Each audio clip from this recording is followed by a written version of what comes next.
अच्छा कितने लोग खुशी को जानते हैं? पता है हम लोग फर्स्ट स्टेज कर रहे हैं साथ में, लेकिन अच्छा लग रहा है बहुत ज़्यादा। और आप, मुझे पता था कि इनका वेट कर रहे हैं आप लोग कब से, लेकिन क्या है ना, थोड़ा टाइमिंग का इशू था इसलिए। लेकिन कोई बात नहीं, इनका कई सारा गाना आप लोग सुने हैं, भोजपुरी से लेके मगही तक का एकदम हिट गाना रहा। और मत पूछिए, अच्छा लगता है, मैं भी सुनती हूँ। और अभी तो इनका गाना मैं स्टेज पे भी बजाती हूँ, तो बहुत अच्छा लगता है। और आप लोग इतना प्यार आशीर्वाद देते हैं, प्यार से सुनते हैं, तो और भी ज़्यादा अच्छा लगता है ना। और ब्यूटी जी की फरमाइश है स्पेशली, क्योंकि ये शायद फरमाइश करती हैं, है ना इसीलिए कि जब पहिरी त देह झलके अपिया साड़ी गोला दला लगे। और नेक्स्ट सो ये रेड साड़ी पहन के ही करने वाली है जब फरमाइश इनकी पूरी हो जाएगी। और इनके हस्बैंड जी अगर मेरी बातों को सुन रहे हैं तो इनकी फरमाइश पूरी करिए भाई, इतनी सुंदर बीवी मिली हैं और फरमाइश तो पूरी करनी पड़ेगी ना। जब पहिरी त देह झलके अपिया साड़ी गोला दला लगे।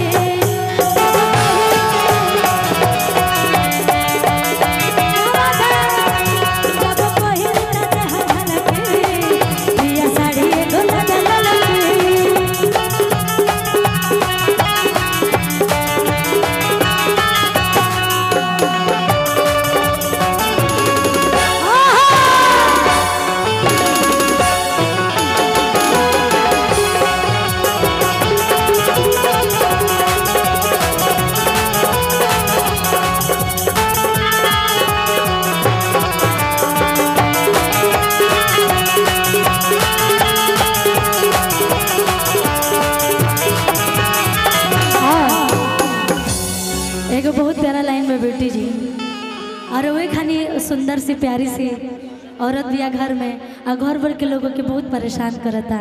तो वो कैसे शिकायत करती अपना सखी से, माने रहुआ हमरा से करता नहीं, ठीक बा, चाहे हम रहुआ से करता नहीं। थोड़ा सा आप आंचल डाल लेती तो बहुत अच्छा लगता है, थोड़ी नई नवेली बहू बन जाइए तब अच्छा लगेगा। ओह क्या बात है यार, बहुत खूबसूरत लग रही है और नई नवेली दुल्हन लग रही है भाई। कह रही है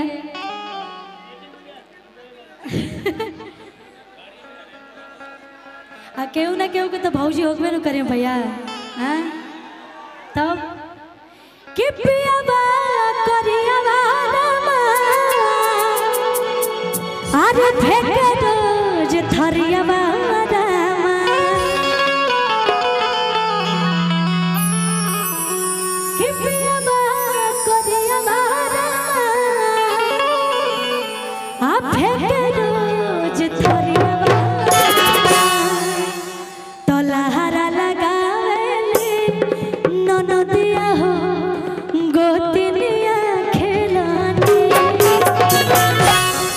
जब से हम ससुरवा दुखवा के तना झेलाने।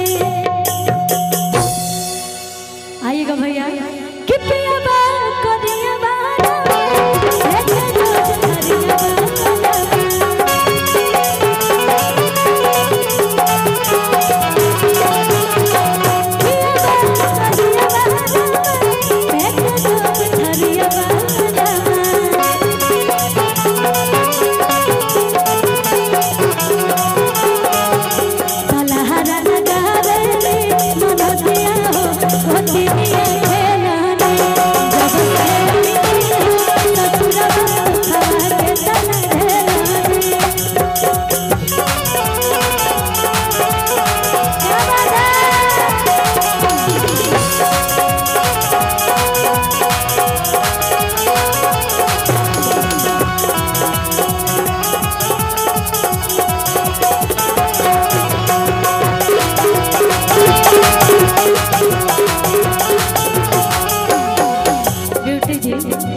कहतिया